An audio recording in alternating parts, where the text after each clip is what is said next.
GervontaDavis say you need the money. Shit. What's going on with you and Gervonta? If I'm a boxer, he a boxer, you a boxer, we all need the money. I ain't doing it for free. Thank you. What if Gervonta said, hey, I'll come up to 154. I'll come up to 154 while you talking. Oh man. You go to you'll fight Gervonta at 154? I wish him the best.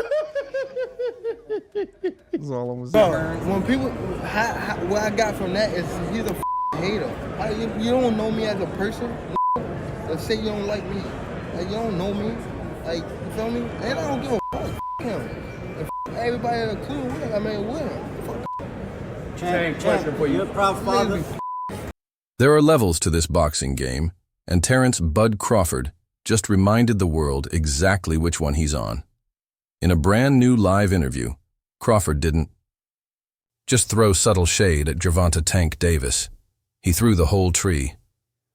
What was meant to be a relaxed sit-down turned into a full-blown call-out, with Crawford openly questioning Tank's recent performances, his reputation, and even the legitimacy of his last victory. This is way more than just fight talk. This is a statement. Tank said I was a meat lover. He came in, he was like, oh, this guy, you a meat lover. But Tank would never even think about hesitating to come up to 154. All right, what about 47, though? Yes, if he get to pick his opponent. If Tank get to pick his opponent, he would do it. But Tank would never come from 35 to 54. Y'all got into it on social media around that time. Y'all was doing the back and forth shit. Is that just you being competitive, like when that happens, or is it like... I just really don't like that dude. You know? Why though? Cause I just don't like him. Like I really don't like him. I don't like. Just not your cup of tea. That's just not your. Yeah, I don't like nothing about him.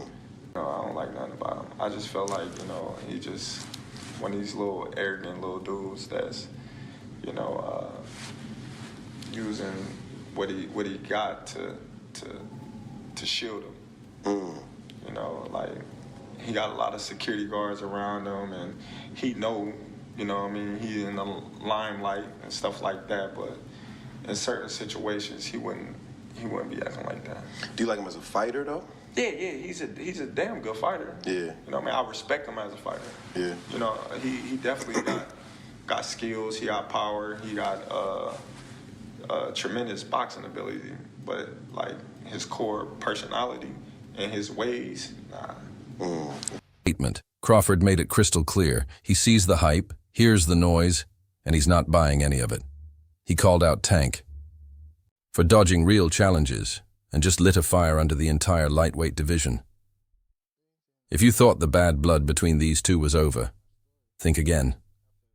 Let's break it down, because what Crawford said, what he implied, and the way he said it, shook the whole room.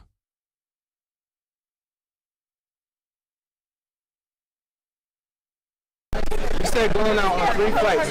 You know the last 2 fights you want to go out on? Yeah, the last fight you want to go out on. Like, who do you have anybody in mind?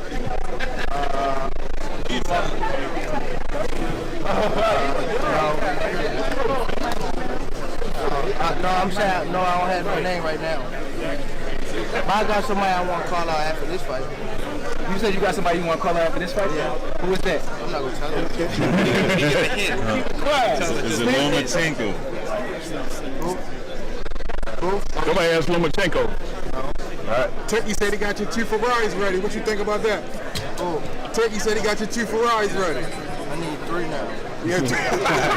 Steven Espinoza said Shakur turned down a 1-fight deal to fight you because he wanted a multi-fight deal. What's your thoughts on that? He's not worth it. He's not worth it. He's not even worth it.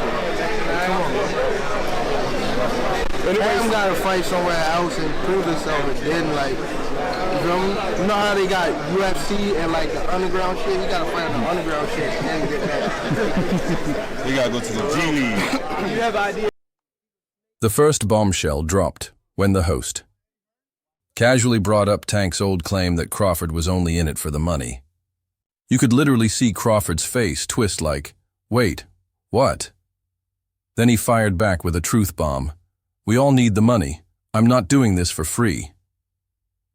This wasn't just about money anymore. Crawford was calling out the hypocrisy. Because, let's be real, Tank's not exactly topping Forbes' billionaire list either. They're both prize fighters, chasing legacy and a paycheck. So why is Tank acting like he's above it all? But the shade didn't stop there. When the interviewer asked how Crawford would feel about Tank moving up to 154 to fight him, Crawford didn't even flinch. He just said, I wish him the best. That wasn't encouragement. That was a funeral speech. Translation, Crawford's not chasing Tank. If Tank wants that smoke, he's gonna have to level up, fast.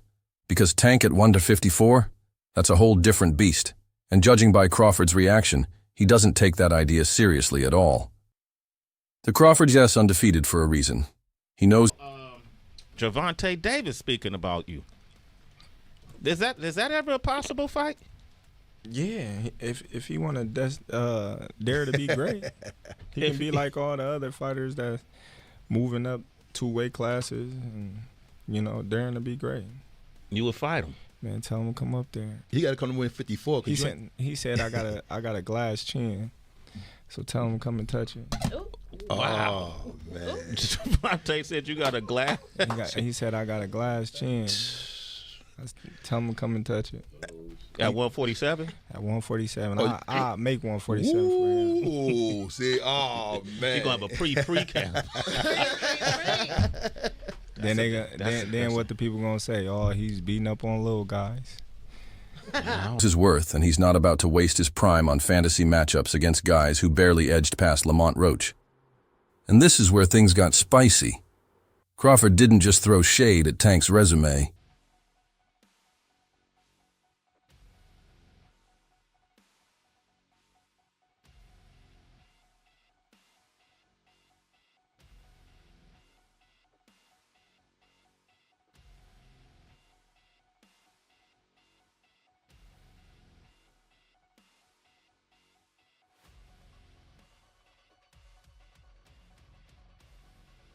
He broke down his last fight with surgical precision.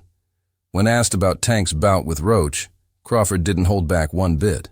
This Crawford brought up the moment Tank took a knee, something that should have been ruled a knockdown, and questioned. You can help me out on this.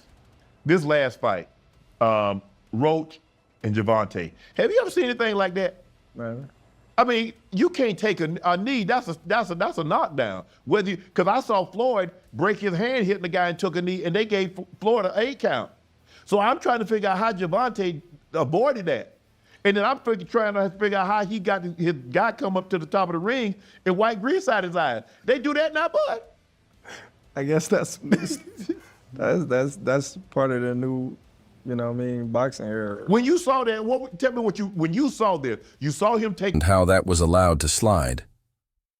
But he didn't stop there. He also called out the bizarre moment when Tank's team jumped on the apron mid-fight to wipe grease from his eyes.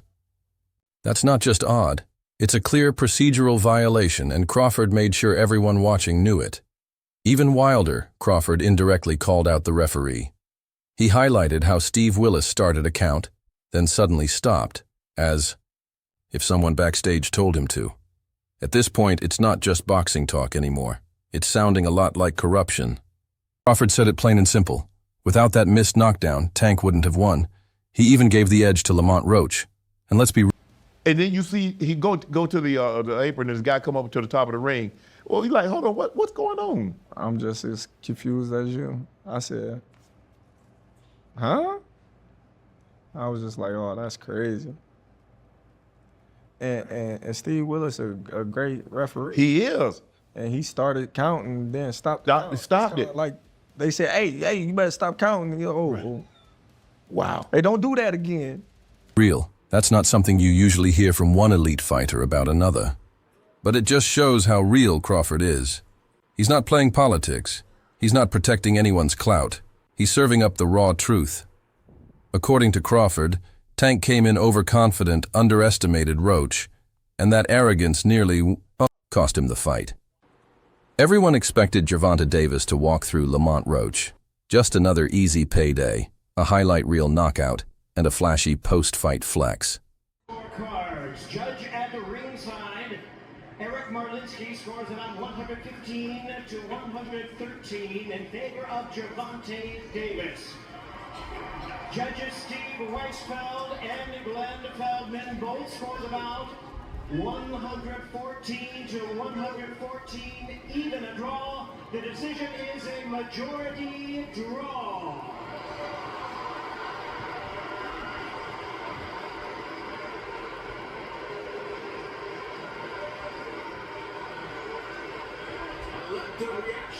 But Roach flipped the script from round one.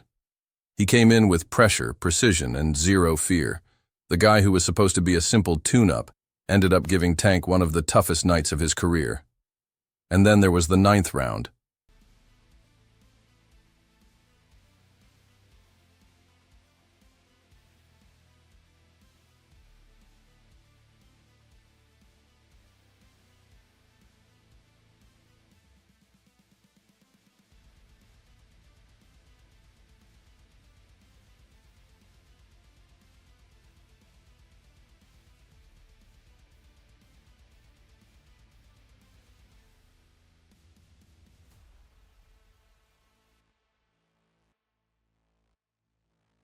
The moment that had everyone on the edge of their seats. When Tank took a knee after a clean right hand followed by a body shot, that wasn't a slip or a stumble. That was a tactical collapse, and it looked like a clear knockdown. And it wasn't just Terence Crawford calling it out. Boxing heavyweights like Eddie Hearn and Oscar De La Hoya took to social media saying the same thing. That was a knockdown, no debate. The ref letting that slide completely changed the energy of the fight. Was this not a knockdown? Tank Davis was just exposed, man. What is going on in the sport of boxing, man? KDB Sports and Entertainment. I wasn't relying on that. I was relying on what I was doing in there. I think I was taking control. I think I was landing more shots. I think I was landing more power shots. And I thought I was doing my thing. So I'm not really that frustrated about that. And honestly, it might have saved Tank's undefeated record. Now here's the twist. Tank and Roach knew each other from their amateur days, both hailing from the same DMV. This is my opinion. Sure. It was a great fight. It was a close fight. Depending on what they do with that decision of taking the knee, depending if the commission reverses the decision or I think a draw was meant to be. So I like the draw. No, if you take a knee, man, if you take a knee in the 90s or in 2000, you're taking a point off. That's the bottom line. You're taking a point off. I don't know what happened with the referee. Maybe he was a little starstruck. Maybe he was a little, because he loves Tank. He loves New York. He loves the big lights. The referee with the eyes, he's like, a point should be deducted if you take a knee. It's a fact. It's in the rule book, right? The fact that they didn't take it away, then that's where the controversy is, right? It's not, look, did Gervonta get hit?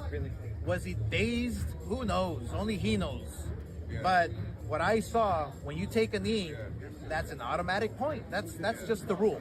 This is not basketball. This is not, this is not basketball where, wait, hold on, my ankle hurts. Hold on, let me take a timeout. You don't take timeouts in boxing. It just doesn't happen. Whether he had something in his eye or not, you have to fight. There's 3 minutes to fight. So if you take a knee, if you go to your corner, I mean, the rules are the rules. And I don't know what New York is gonna settle on, but the rules are the rules. That night, I haven't watched the full fight. One thing that's kind of baffling is that it wasn't a knockdown. I mean, look, he wasn't hurt. There's no doubt about that. But if you take a knee in the fight and you touch down, whilst punches are being thrown, it has to be a knockdown. I've heard some people saying, that he should be region. So there was history there. Maybe Tank thought he had Roach all figured out. I think the hardest punch I ever faced. No. And I ain't shitting on him or nothing like that. He can punch. But Jonathan Okendo, he's from Puerto Rico. Bro, he got bricks in his hands, bro. I lie to you not. He punch hard. I ain't gonna lie. He hard. But Crawford made it clear, this isn't the amateurs. And in the pros, they hit different. If Tank thinks he can coast on reputation, he's in for a rude awakening. And Gervonta Tank Davis just been released to the public. We know now, December 14th, Houston, Texas, he's going to be facing a very tough opponent in Lamont Roach. Can you tell us a little bit about the history between them two?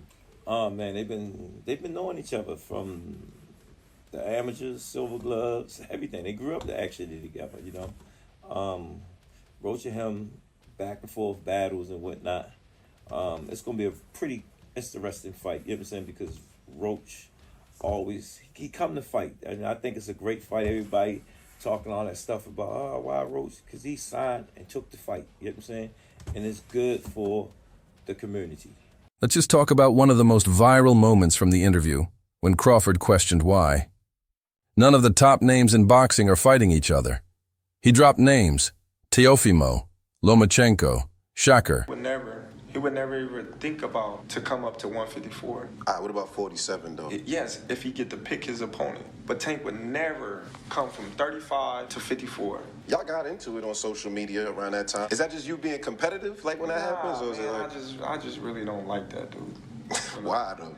Cause I just don't like him. Like I really don't like him. That's like just not your cup of tea. That's just not your. I don't like nothing about him. I just feel like he just one of these little arrogant little dudes that's using what he got to shield him. He got a lot of security guards around him, and he's in the limelight and stuff like that. But in certain situations, he wouldn't be acting like that. Do you like him as a fighter though? Yeah, he's a damn good fighter. Yeah. But like his core personality and his ways. Tank, Garcia, Haney. A dream lineup of super fights just collecting dust. And he called it what it is: straight-up politics. According to Crawford, if these guys all retire undefeated without ever fighting each other, it'll be the biggest stain on this generation of boxing. Because if you're at the top, you should be fighting the top.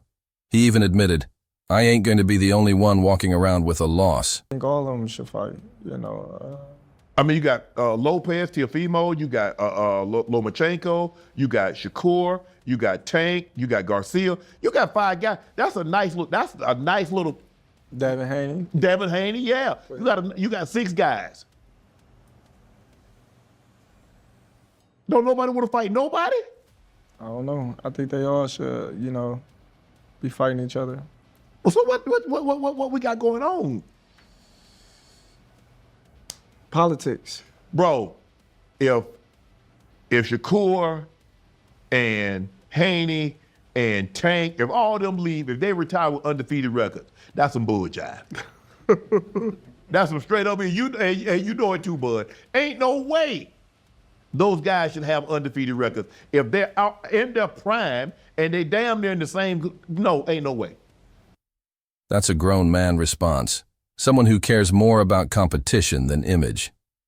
So, if Tank's ducking fights to protect his zero, Crawford's already ahead of him, both in skill and mindset. It wasn't just about one fight, though. Ryan Garcia and Tank, they talk about they might fight again, blah, blah, blah. There was a lot made about this rehydration clause. You don't have that. If I'm not mistaken, I don't think you have this in this one. So theoretically, he's supposed to come in at 168. Night of the fight, he might be 180, 185. You cool with that? I had sat down with Oscar, and Oscar said he think the rehydration clause had a lot to do with why Ryan didn't defeat Gervonta. What do you think? I think 2 things. I'm gonna say 3 things. I think Ryan had an injury already previous in training. I think the way it did have an effect on him, because when you see him with Devin, he was totally different. Oh, yeah. You know what I mean? Fighters. Crawford made a few subtle digs that hint at a deeper skepticism. When asked about Ryan versus Tank and the rehydration clause, Crawford broke it down perfectly. He said Tank was probably in the right, but the clause definitely affected Ryan's performance. Going up those weight classes to face him, how do you convince fans that he can beat Canelo?